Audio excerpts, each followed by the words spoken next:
माझ्या चिमुकल्या साथीदारांनो, थोर मोठे सर्व वडीलधाऱ्या व्यक्तींना माझा मानाचा नमस्कार. सदर विषयाला सुरुवात करण्याआधी माझा या चिमुकल्या डोळ्यातून, या चिमुकल्या मनांतून हिमालयाच्या उत्तुंग शिखरासारखे भारताच्या सुवर्णयुगाचे उत्तुंग भरारी घेण्याचे स्वप्न पाहणाऱ्या माझ्या सर्व जमलेल्या साथीदारांना मानाचा लक्ष मुजरा. खरे तर आज आपण आपला विषय घेतला आहे सुवर्णयुगाच्या स्वप्नासाठी. भारताच्या 21व्या शतकाचा वेध घेताना 21व्या शतकाच्या प्रारंभी 21व्या शतकाकडे वाटचाल करताना आपल्याला 20व्या शतकाकडे वळून पाहावे लागते आणि हे पाहत असताना मन स्तिमित होऊन जाते. 20व्या शतकातील खरं तर भारतीयांची वाटचाल ही खळतरच होती. गेल्या शतकातील वेगळे व्यक्ती, घटना, त्या घटनांना वळण देणारे विविध विचार प्रवाह असं सारं मनचक्षु डोळ्यासमोर उभे राहतं. भारतीयांची 20व्या शतकातील वाटचाल खरं म्हणजे खळतरच होती, तरी देखील प्रत्येकाने वेगवेगळ्या विचारांचा आधार घेत आपली वाटचाल चालू ठेवली. भारताची नव्या सुवर्णयुगाकडे वाटचाल करण्याआधी आपल्याला आपल्या ह्या पुण्य पुरातन भूमीची एकेकाळी विश्वगुरु अशी ख्याती असलेल्या सोन्याची चिडिया अशा समजल्या जाणाऱ्या भारताला खूप मोठा पारंपरिक सांस्कृतिक असा इतिहास लाभलेला आहे, हे आपल्याला विसरून चालता येणार नाही. आम्ही जगातील प्राचीन संस्कृती, जगाला वाङ्मय देणारे आहोत, सहिष्णु विचार देणारे, जगात कोणावरही सक्ती न करता तलवारीच्या किंवा आर्थिक बळाच्या दमावर नाही, तर हृदय परिवर्तनाच्या मार्गाने जगाला ज्ञान, करुणा, प्रज्ञा आणि प्रेमाचा संदेश देणारे आम्ही भारतीय आहोत. हे आपण मोठ्या गर्वाने आणि अभिमानाने मानताट करून जगाला सांगत असतो की भारतासारख्या पुण्यभूमीत आमचा जन्म झाला, हे केवढे आमचे भाग्य, इथे जन्म व्हावा म्हणून देवी देवता सुद्धा उत्सुक असतात. या मातृभूमीचा महिमा किती महान आहे की ज्या संस्कृतीने संपूर्ण जगाला ज्ञानप्रकाश दिला आणि विश्वगुरु हे थोर पद प्राप्त करून घेतले.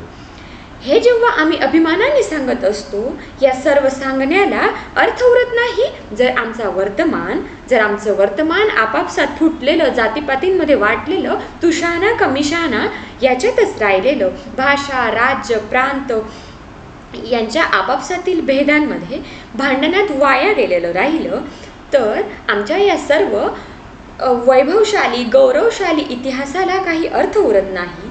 अशा द्वंद्व परिस्थितीत आमच्या सर्वांची अगदी सामान्य माणूस म्हणून प्रत्येकाची जाणीवपूर्वक जबाबदारी आहे की यापुढील असा दोन प्रश्नांमधून एक निवडण्याची, की आमची यापुढील भारताची सुवर्णयुगाकडे वाटचाल ही सुवर्णयुगाचे स्वप्न साकार करण्याची असेल की एक दुभंगलेला, विस्फुटलेला, आपापसात जातीपातींमध्ये वाटलेला संस्कृती आणि दुभंगलेला देश म्हणून कचऱ्याच्या पेटीत टाकले जाण्याचे असेल.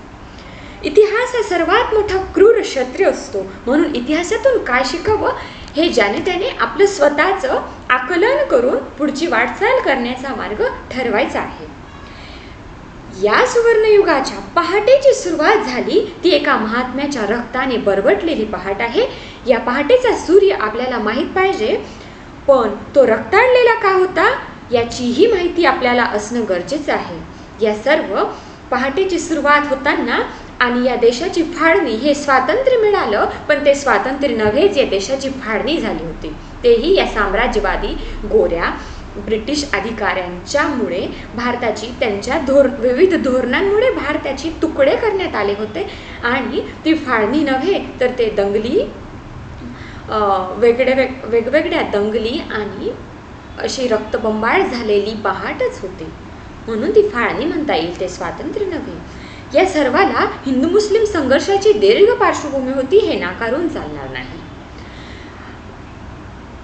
1857 नंतर इंग्रजांनी फोडा आणि राज्य करा असं तत्व वापरून जास्तच धार्मिक तेढ निर्माण केली होती, हेही नाकारून चालणार नाही. दुसऱ्या महायुद्धाच्या पार्श्वभूमीवर भारताला स्वातंत्र्य देण्याच्या निर्णयावर कुठेतरी अंतिमतः विचार करण्याची शक्यता दिसू लागल्या होत्या. दुसऱ्या महायुद्धाच्या काळात ब्रिटनचे पंतप्रधान विन्स्टन चर्चिल आणि लिथगो भारतात व्हाईसरॉय म्हणून भारतात आले होते. त्या कालखंडात 1940 भारतात अधिकृत निवडणुका झाल्या होत्या आणि काँग्रेस पक्षाचे काही खासदार, काही निवडून आलेले प्रतिनिधी मंत्रिमंडळात होते. पण त्यांनी आपल्या मागण्या अमान्य झाल्यामुळे काँग्रेसच्या खासदारांनी राजीनामे दिले होते. यात तर मुस्लिम लीगचा नेता, अधिकृत नेता म्हणवल्या जाणाऱ्या जिन्नांना तर आनंदच होता. त्यांनी प्रत्यक्ष डायरेक्ट ॲक्शन डे म्हणून घोषितही केला होता. जिन्नांनी तो मुक्ती दिन साजरा करण्याचा आदेश दिला होता आणि भारतातल्या मुस्लिमांना त्यांनी डायरेक्ट हातात शस्त्रास्त्रे घेऊन दंगली करा असं सांगितलं होतं. आणि ते ब्रिटनच्या व्हाईसरॉयला आपल्या प्रतिनिधी मंडळासह जाऊन भेटले होते. त्यावेळेस ब्रिटनच्या राजकारणात कन्झर्वेटिव्ह पार्टी चे राजकारणातील नेते असले तरीही ब्रिटनने जागतिक महायुद्धाच्या, दुसऱ्या महायुद्धाच्या पार्श्वभूमीवर आपल्या देशात नॅशनल गव्हर्नमेंट असण्याची घोषणा केली होती. आणि नॅशनल गव्हर्नमेंट म्हणजे सर्वपक्षीय दलाचे गव्हर्नमेंट त्यांच्या इथे चालत होते.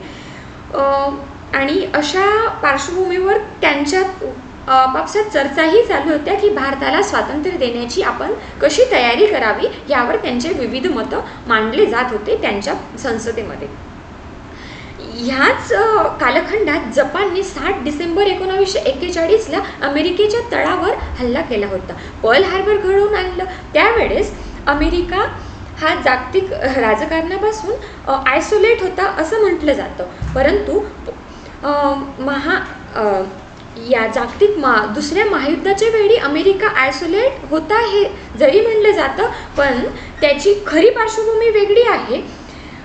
ते पर्ल हार्बर मुळात अमेरिकेने स्वतःच घडवून आणलं होतं. कारण ज्या वेळेस जपानचे सैन्य पर्ल हार्बरच्या किनाऱ्यावर आपल्या बेटावर चाल करून येत आहे, शस्त्रास्त्रासह सैन्य घेऊन येत आहे, हे अमेरिकेला आधी माहीत झाले होते. तरीसुद्धा अमेरिकेने जाणून बुजून ते घडवून आणण्याची अशी भूमिका घेतली, कारण त्याला दुसऱ्या महायुद्धात उतरता आले असते.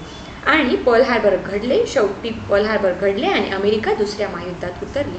दुसऱ्या महायुद्धात अमेरिका उतरल्यानंतर अमेरिकेचे राष्ट्राध्यक्ष FDR फायमन डी रूझवेल्ट यांनी चर्चिलवर म्हणजे विन्स्टन चर्चिल ब्रिटनचे पंतप्रधान यांच्यावर दबाव आणणं सुरू केलं होतं की भारताच्या स्वातंत्र्याचा विचार करा. म्हणून विन्स्टन चर्चिल यांच्या सर्वपक्षीय असणाऱ्या त्या शासनाने त्यांच्या प्रतिनिधी मंडळ किंवा मंत्रिमंडळाने भारतात क्रिप्स मिशन पाठवण्याची तयारी केली. ते क्रिप्स मिशन भारताच्या स्वातंत्र्याविषयी बोलणी करण्यासाठी सर स्टॉफर्ड क्रिप्स यांना पाठवून अधिकृतरित्या भारतात स्वातंत्र्याचा विचार करण्याविषयी बोलणी करण्यासाठी पाठवले. त्यावेळेस सर स्टॅफर्ड क्रिप्स यांनी भारतात म्हणाले होते की भारतीयांना उद्देशून किंवा भारतात आल्यानंतर असा विचार मांडला होता की तुम्ही आम्हाला या दुसऱ्या महायुद्धाच्या काळात बिनशर्त पाठिंबा द्या, म्हणजे युद्ध संपल्यानंतर आम्ही तुमच्या वसाहतीच्या स्वराज्याच्या मागणीचा विचार करू. परंतु वसाहतीच्या हे किती हास्यास्पद म्हटले जाईल, कारण याआधी पुष्कळ असे वेगळे मागण्या झाल्या होत्या, आंदोलनं झाली होती आणि मागणी तीही संपूर्ण स्वराज्यासाठी. पण संपूर्ण स्वराज्याची मागणी पूर्ण न झाल्यामुळे आपण अजूनही आपली मागणी पूर्ण न झाल्यामुळे त्यांना विनंत्या करत होतो किंवा आंदोलनही करत होतो. आणि अशात ह्या चर्चा आधीच झाल्या असल्यावरही सर स्टॅफर्ड क्रिप्स म्हणला की आम्ही तुमच्या वसाहतीच्या स्वातंत्र्याचा विचार करू.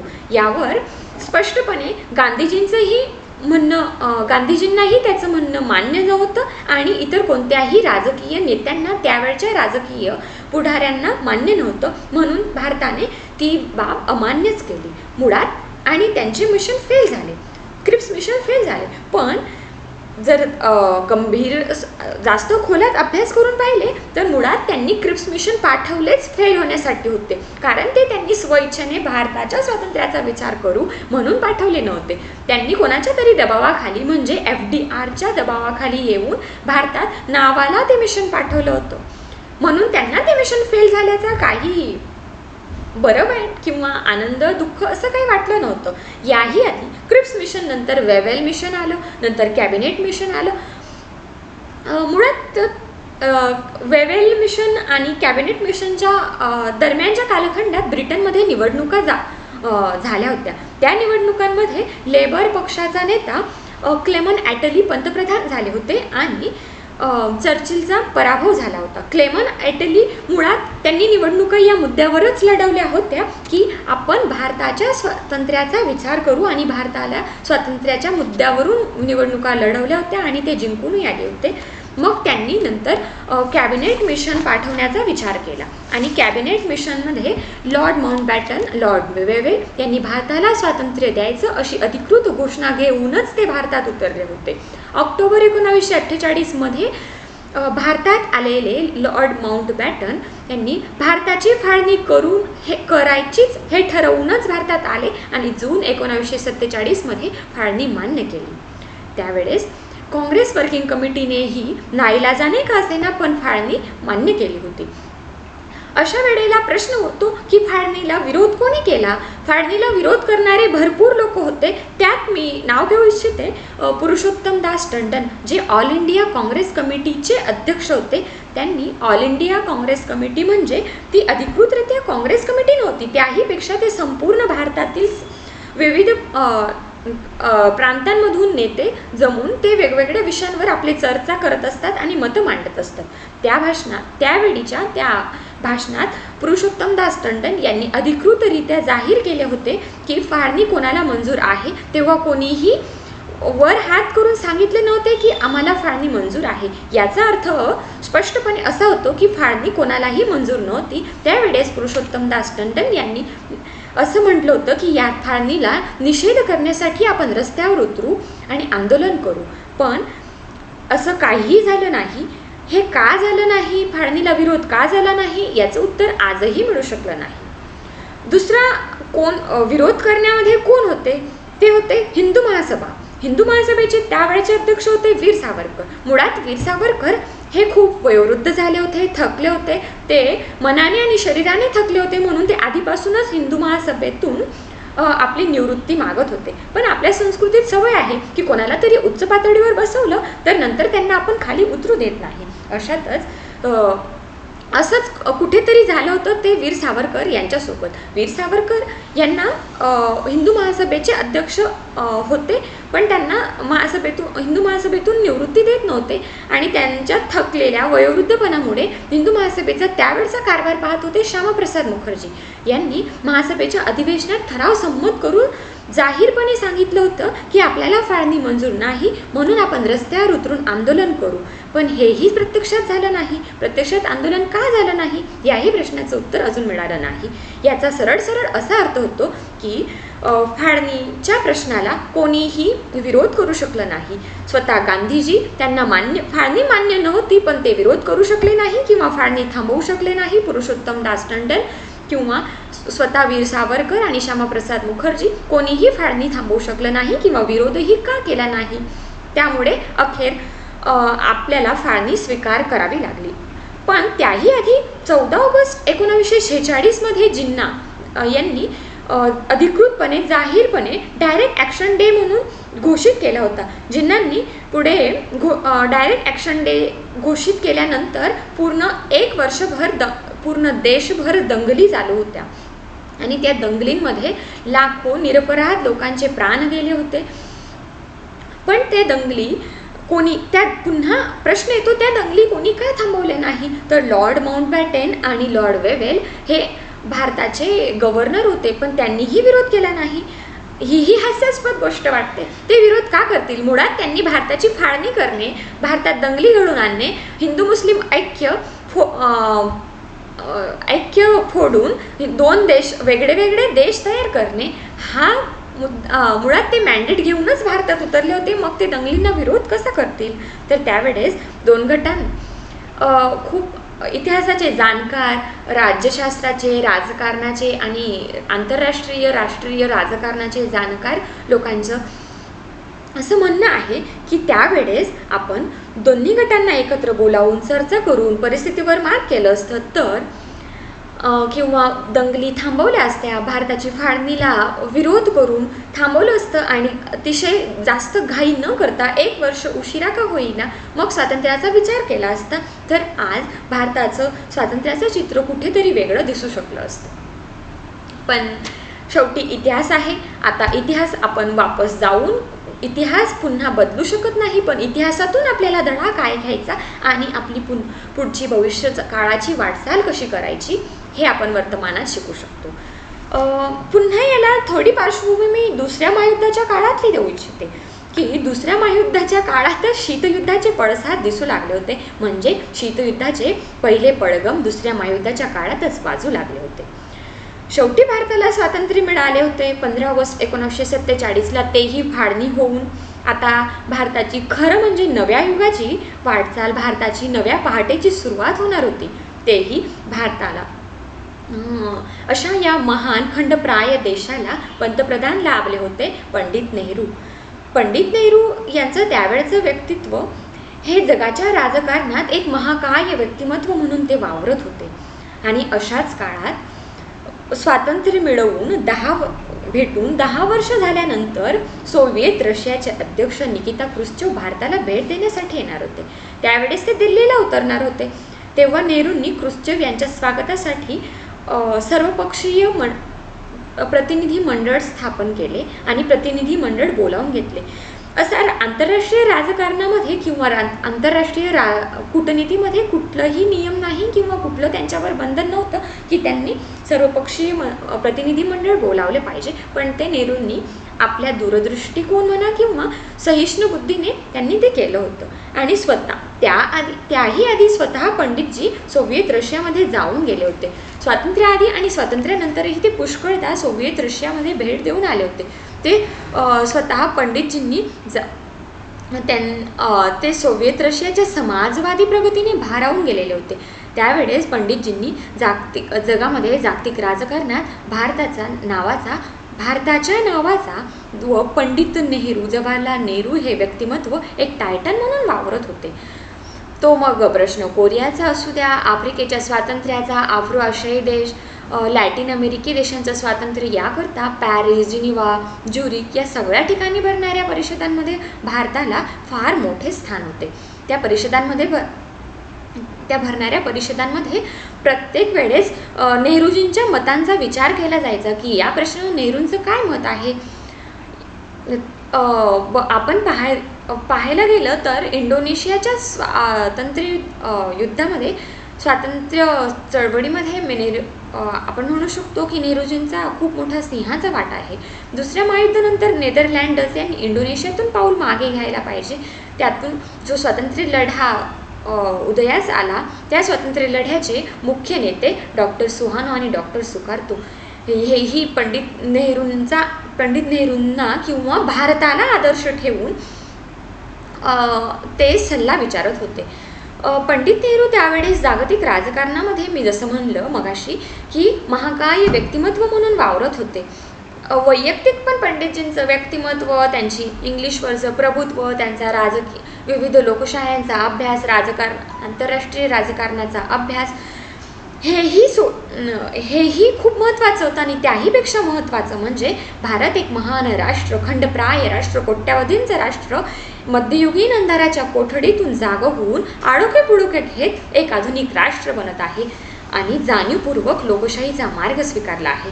या राष्ट्राचा नेता, अशा या महान राष्ट्राचा नेता म्हणून पंडितजींकडे पाहिलं जात होतं. या सर्व पार्श्वभूमीवर भारताची वाटचाल चालू होती आणि अशा काळात निकिता क्रुश्चेव सोव्हिएत रशियाचे अध्यक्ष भारताला भेट देण्यासाठी येणार होते. त्यावेळेस पंडितजींनी आपल्या प्रतिनिधी मंडळातील सर्व नेत्यांची ओळख करून दिली.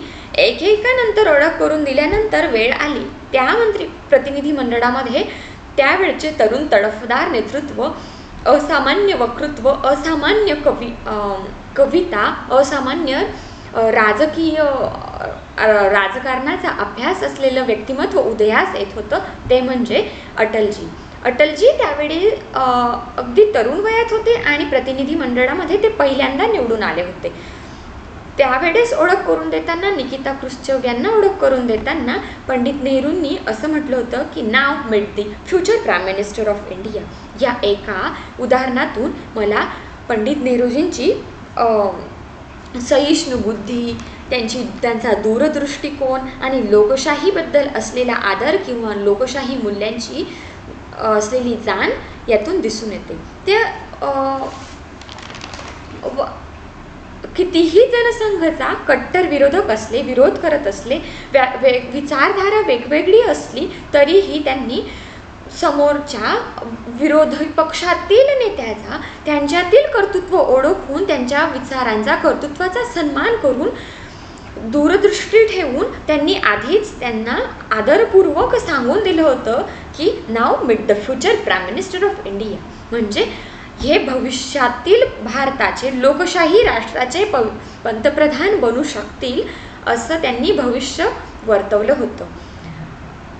त्यानंतरच्या काळात प्रत्यक्ष पंतप्रधान व्हायला अटलजींना 40 वर्ष लागली. पण या एका उदाहरणातून असं दिसून येतं की भारतपण आपल्याला नजरेस येतं आणि कितीही फाळणी, कितीही संकटांना सामोरं जाऊ द्या, फाळणी, रक्तपात, गांधीजींची हत्या या प्रचंड प्रश्नांना सामोरा गेलेला भारत नंतरच्या 10 वर्षात कुठं पोहोचला होता. नंतरच्या 10 वर्षात भारत फाळणी, दंगली, रक्तपात, लोकसंख्येची अदलाबदली हे सर्व कधीच कुठंतरी विसरून गेला होता आणि एक लोकशाही दृष्टिकोन ठेवून जगाच्या राजकारणामध्ये एक महासत्ता म्हणून वावरण्यासाठी